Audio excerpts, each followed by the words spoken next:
Bonjour, bienvenue sur Flip, c'est Serge et aujourd'hui je reçois Daria Chernova, fondatrice de Rinomi.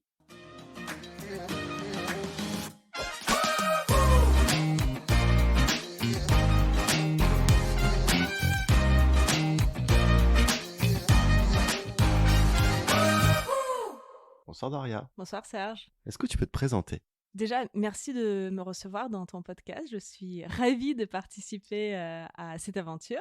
Et pour me présenter, je suis Daria, j'ai 32 ans. Je suis fondatrice de Renommée, une agence qui accompagne les dirigeants dans la diversification de leur prise de parole sur les réseaux sociaux. Et également de Madame, qui est un média qui met en valeur les profils de femmes d'exception. Justement, est-ce que tu peux nous en parler plus de Madame que tu as fondée avec Elodie Andriot? Élodie Andriot, qui est ma chère cofondatrice, qui me suit depuis le départ de l'aventure entrepreneuriale. On s'est rencontrés sur les bancs de SCP Europe. C'était un coup de foudre professionnel, si on peut dire ça comme ça. On ne s'aimait pas du tout au départ, et puis on a commencé à travailler ensemble sur Madame. Tout est parti en fait d'une idée d'Élodie qui voulait mettre en lumière des profils de femmes qu'on ne connaît pas forcément et qu'on ne retrouve pas forcément en couverture de magazines, comme des avocates, des chirurgiennes, des chefs d'entreprise. Et elle a commencé avec sa petite caméra à filmer en fait un teaser, et je l'ai vu faire et je me suis dit je ne peux pas la laisser faire toute seule. Je vais t'aider. Et tout est parti comme ça. Et en quelques mois, ça a explosé. Et on a commencé à travailler avec Les Échos, avec BFM Business ensuite pour parler des profils de femmes dans la tech qui explosent tout. Par la suite, cette première aventure a dérivé sur le projet qu'on fait actuellement qui est Renommée. Tu peux nous en parler un peu plus de Rinomi? Renommée, c'est une agence ou cabinet. On hésite toujours entre les deux, en fait. D'une semaine à l'autre, on change d'appellation ou de start-up la troisième semaine. Voilà, on ne sait pas très bien. Mais bon, ça, c'est uniquement de la sémantique. Mais au-delà de ça, on accompagne les dirigeants dans la prise de parole sur les réseaux sociaux, que la prise de parole individuelle prend de plus en plus d'importance dans la manière de s'exprimer et prend de plus en plus de place en fait dans la communication en complément de la communication institutionnelle. Et puis, étant donné que toutes les deux, avec Élodie, on a un parcours qui est à la fois dans les grandes organisations, donc très très corporate, et puis à la fois start-up, en fait, on tire le meilleur des deux pour pouvoir conseiller les grands groupes dans la diversification de leur territoire d'expression sur les réseaux sociaux. Du coup, c'est quoi qui a fait que vous avez flippé entre Madame et Rinomi? Écoute, je pense qu'on n'a pas eu vraiment de flip comme tu le conçois, ce déclic entrepreneurial où tu te dis c'est bon, je saute le pas. Je pense qu'en fait, c'est un enchaînement de petites choses qui est poussé en fait par le fait que la chance, elle ne t'arrive pas en fait par hasard, et tu peux pas en fait attendre d'avoir des événements incroyables dans ta vie en restant assis sur ton canapé. Et je crois fortement dans le fait de prendre les opportunités en fait, et chaque opportunité qui passe. Alors, j'ai la phobie, en fait, enfin, personnellement, de manquer les opportunités. Donc, peu importe les choses qui arrivent, je dis oui, en fait, par définition. Ah, le pouvoir du oui. Ah, le pouvoir du oui. Alors, mais le pouvoir du oui peut t'amener dans des situations complètement improbables. Mais il faut compenser en fait le pouvoir du oui. Et c'était Marc Simoncini qui, dans une conférence que j'avais vue avec lui, qui disait que il y a deux personnes en fait dans la vie. Il y a ceux qui disent par définition oui et ceux qui disent par définition non. Et que la bonne équipe, c'est celle qui allie en fait les deux personnes. C'est celle qui dit oui et celle qui dit non. Donc avec Élodie, on est ce binôme où Élodie, c'est un non par définition et moi, c'est un oui par définition. Donc j'ai tendance à sauter sur toutes les occasions et Élodie a tendance à me canaliser. Donc pour répondre à ta question du flip, on l'a pas vraiment eu. C'est plutôt des petits pas tous les jours qui ont fait qu'au final, on est arrivé à faire Renommée aujourd'hui. Mais ce n'était absolument pas prévu, on l'aurait pas du tout imaginé en commençant l'aventure. Du coup, en rentrant à ECP Entrepreneurs, mais tu avais cette ambition de monter une boîte, non? Oh oui, oui, absolument. Je voulais monter une boîte. J'étais dans ceux qui étaient les plus âgés dans la promotion. Le plus jeune avait 21 ans, était absolument surdoué. Théo, qui fait un podcast aussi d'ailleurs, et que je salue. J'étais dans les plus âgés, j'avais la trentaine passée. Et en fait, j'avais 10 ans de vie professionnelle derrière moi où pendant les 10 ans, je me disais « Ah, ce serait quand même pas mal de fonder sa boîte. » Et en fait, à chaque fois, finalement, dans ma vie, j'avais des opportunités professionnelles qui se présentaient, qui me paraissait assez cool et que je ne me voyais pas en tout cas refuser. Et puis finalement, à 30 ans passés, j'étais responsable RH dans une grande entreprise internationale. Je faisais du licenciement à la longueur de journée et je me suis dit à un moment de ma vie que c'était pas ce que je voulais faire et je voulais faire quelque chose de plus positif. Et en fait, le flip, vraiment, c'est venu du nombre de personnes que j'ai licenciées. Donc, c'est absolument affreux. Parler un peu de communication grâce à Oui, Renommée. C'est quoi un peu la différence dans la com des startups et des grandes entreprises? S'il y a des différences réelles. écoute, je pense qu'il y a des différences en fait historiques et puis conjoncturelles et un peu systématiques, si on peut dire ça comme ça. Il y a une question de dogme, en fait, de conception de la communication, et puis il y a une question de moyens aussi. Historiquement, quand même, dans les grands groupes, il y a plutôt, en fait, il y a des moyens, il y a un budget qui est consacré, etc. Donc, tu peux faire les choses d'une manière professionnelle et puis finalement rester quand même dans ta zone de confort et faire des choses traditionnelles, bien, qui marchent bien depuis des années, etc. Quand tu es en start-up, tu bootstrap tout, tu n'as pas de budget, tu es seul. Et en fait, pour sortir du bruit ambiant, parce que tout le monde veut communiquer aujourd'hui, tu es obligé de trouver en fait des hacks de communication et de faire autrement et de faire en sorte à ce qu'on parle de toi. Et puis finalement, je pense que c'est ça la grande différence entre les grandes organisations qui ont déjà une certaine renommée et puis des startups qui naissent où avec 3 bouts de ficelle, tu es obligé de faire parler de toi. Et la raison d'être de renommée, donc de notre startup à nous, c'est d'aider les grandes entreprises à communiquer un peu à la startup et sortir du bruit ambiant des réseaux sociaux. Et là, tu leur conseilles de faire de la ASMR? Si tu veux, Serge. Alors pour les éditeurs, j'ai fait découvrir à Serge un compte Instagram, ACMR Politics, et du coup Serge est tombé amoureux du compte, donc on fait des blagues maintenant sur l'ACMR, pour pas que ça reste de la private joke. T'imagines conseiller ça à un chef d'entreprise pour faire de la com? Écoute, je pense que j'intégrerai dans ma prochaine propale Deal? un Challenge? épisode challenge accepted. J'attends de voir ça. Enfin, quoique tu me diras, Obama, je suis sûr qu'il accepterait. Oui, Obama. Et Obama est un excellent Excellent exemple communicant. en termes de communication. On s'est inspiré d'ailleurs du format Mean Tweets, qui est génial, qui date d'il y a quelques années déjà, pour proposer des choses en France. Et d'une manière générale, en fait, les États-Unis sont beaucoup plus avancés d'un point de vue communication que nous. Et l'idée de Renommée aussi, c'est de dire allons nous inspirer par ce qui se fait outre-Atlantique pour être aussi en avance de phase et pour pas que les tendances arrivent chez nous avec 3-4 ans de retard. Et alors, par exemple, il y a quoi comme tendance que tu as vu aux États-Unis que tu vois pas encore en France? À part le dunk de Obama. En fait, la prise de parole individuelle des dirigeants et l'humanisation de la prise de parole, les États-Unis sont vraiment en avance par rapport à nous. Là où aux US, tu vas avoir des armées de personnes qui accompagnent un dirigeant pour la prise de parole sur les réseaux. En France, tu as généralement la directrice de communication ou le directeur, bon, souvent c'est des femmes, et le directeur ou directrice de cabinet du dirigeant, je parle pour les grands groupes, hein, qui vont gérer en fait la communication, mais c'est un tout petit peu moins organisé et un peu moins structuré en ayant en tête ce côté avant-gardiste qu'aux US. Et nous, ce qu'on apporte avec Renommée, c'est le côté comment est-ce que tu peux en fait introduire de l'avant-garde dans la prise de parole individuelle des dirigeants. Pourquoi est-ce que, à ton avis, la prise de parole des dirigeants, elle devient de plus en plus importante, surtout sur les réseaux sociaux? Parce que je pense que la masse d'informations publicitaires qu'on reçoit, alors c'est de mémoire, hein, je me trompe peut-être sur les chiffres, mais il y a une étude qui est sortie il y a 2-3 ans qui montrait que par jour, on est exposé à 7000 publicités. Donc c'est absolument énorme. Donc comment est-ce que tu fais pour sortir de ce bruit ambiant? Eh bien, il faut faire autrement. Et il y a aussi une méfiance en fait des audiences vis-à-vis du message institutionnel où en fait quand une marque parle en son propre nom, tu te dis oui bon bah, c'est de la pub, ils vont forcément me vendre leur sauce quoi.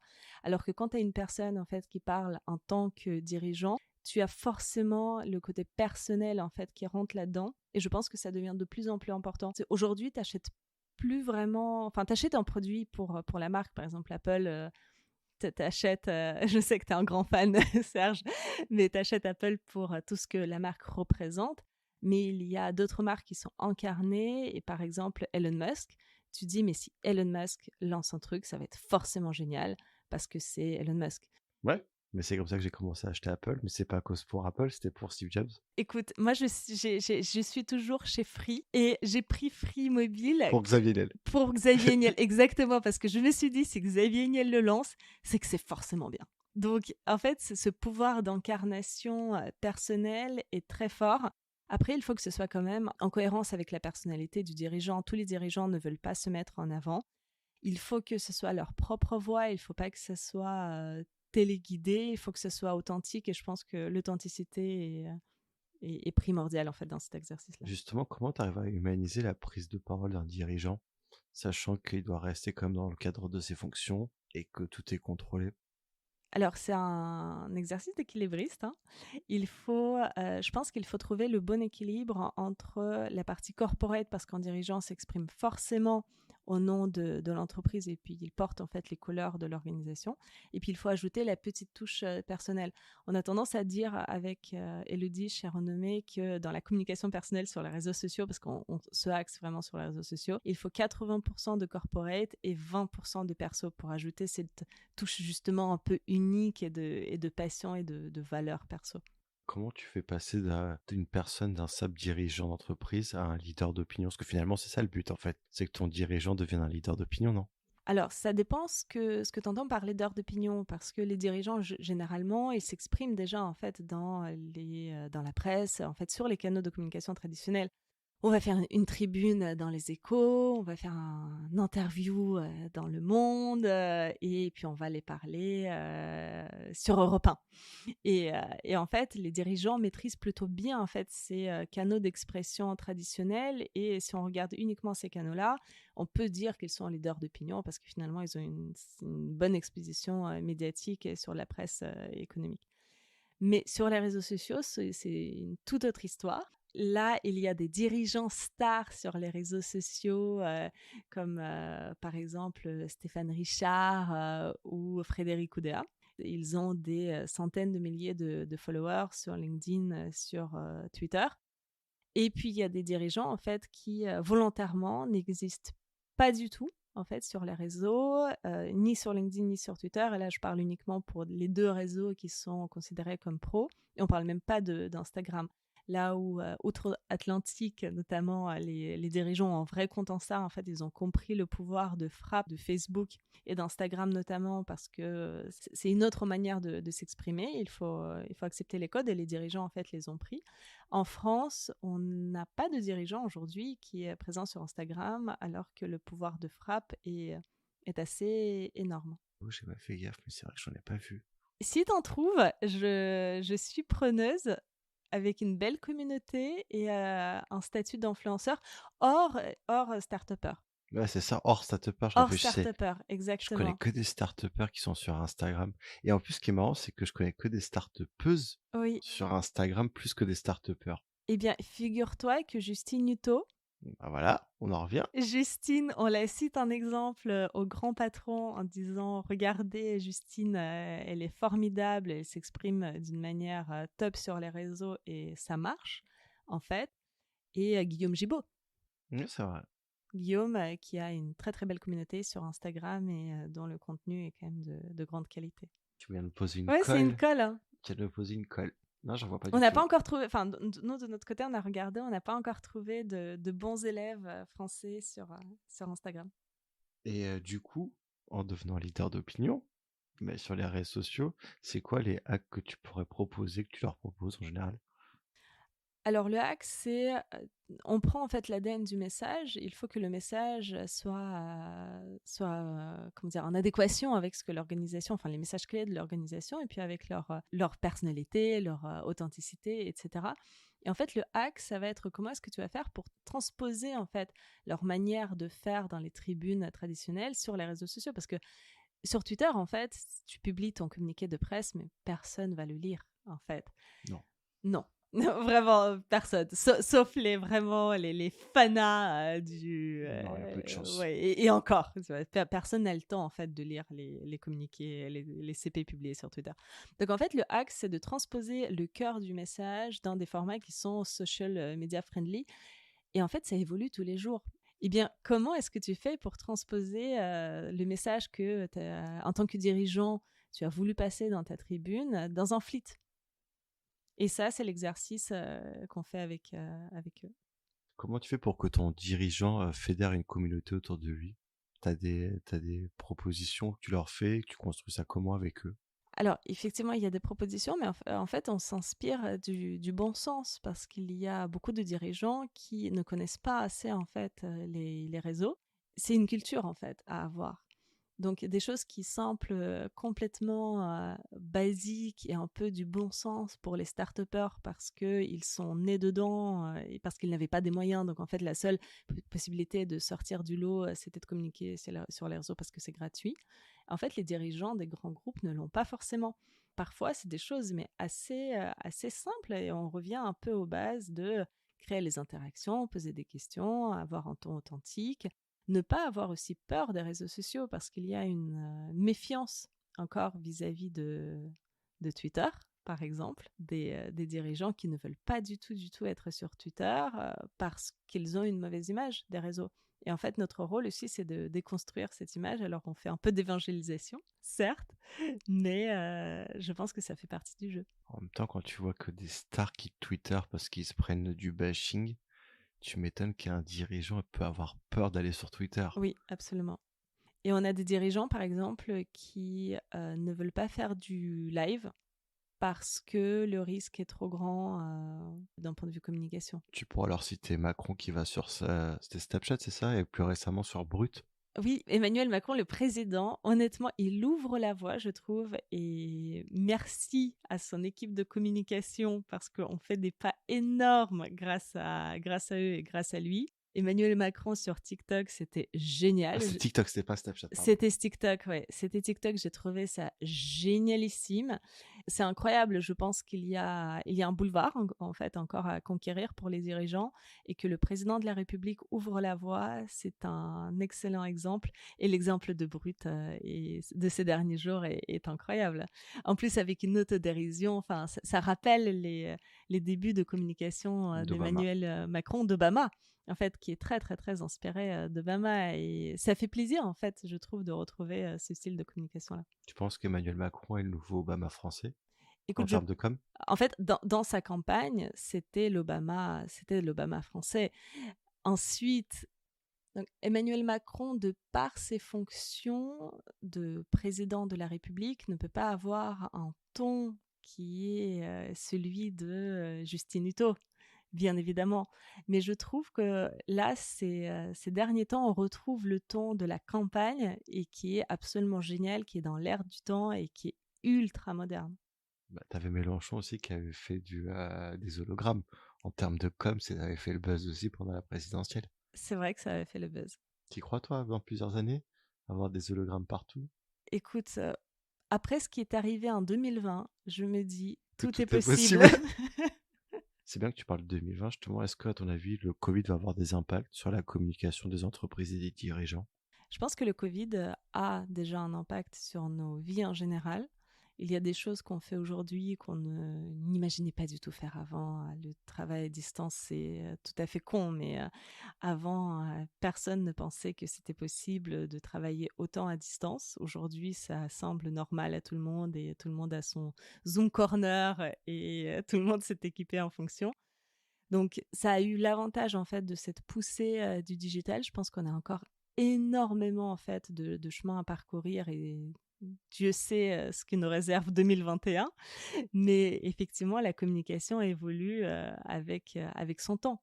Et selon toi, c'est quoi les prochains enjeux pour la communication institutionnelle? Il y a de plus en plus de création de contenu sur le web. Comment est-ce que tu fais pour sortir du bruit ambiant? Comment est-ce que tu fais pour que ton message soit mémorable? Comment est-ce que tu fais pour gagner en fait la course au buzz? Je pense à la Redoute qui ont eu un succès phénoménal récemment sur TikTok avec leur campagne digitale. ils ont tout explosé en termes de participation à leur jeu concours. Je pense qu'on va vers ça, en fait. On va vers l'exploration de nouveaux territoires d'expression. Et le challenge, je pense, le défi pour les marques, c'est de ne pas avoir peur d'expérimenter et de tenter des choses qui sortent peut-être parfois un peu des sentiers battus et de ce qu'on connaît. La communauté, c'est une solution? Avoir une forte communauté, comme l'a expliqué Seth Godin? Je crois en la communauté parce que tu dois avoir ce cercle autour de toi de fans de ta marque.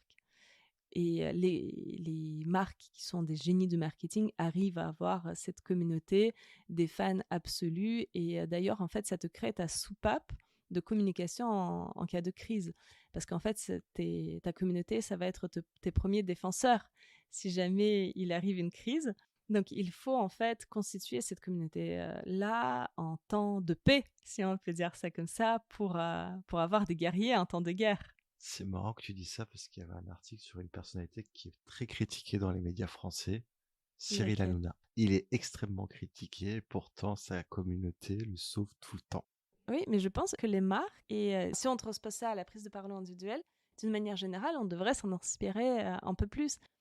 C'est hyper bateau comme référence, mais Simon Sinek, c'est ce qu'il dit en fait. Tu fais du business avec des gens qui croient en ce en quoi tu crois. Et c'est pas très grave que tu ne fasses pas adhérer tout le monde, mais en tout cas, il faut trouver les personnes qui adhèrent. Et en fait, une fois que les personnes adhèrent, bec et ongle, tu vas défendre la marque. J'ai des marques comme ça, tu vois, personnellement, je suis une grande fan de la marque Meuf.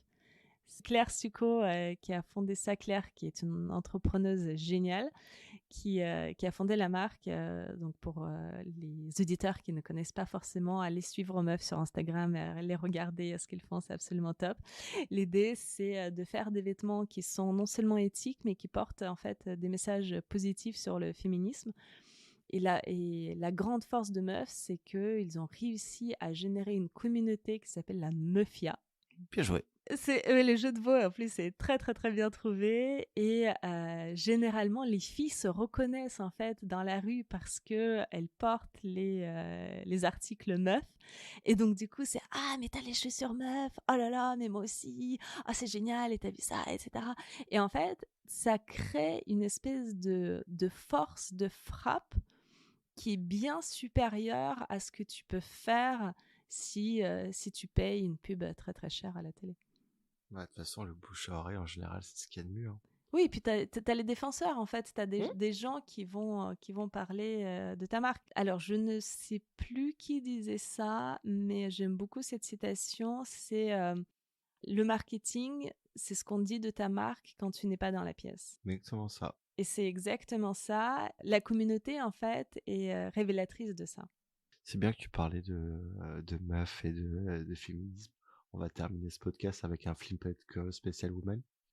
Une artiste. Pénélope Bagieux, parce qu'elle n'en fait qu'à sa tête. Et je trouve que c'est une sacrée qualité de n'en faire qu'à sa tête.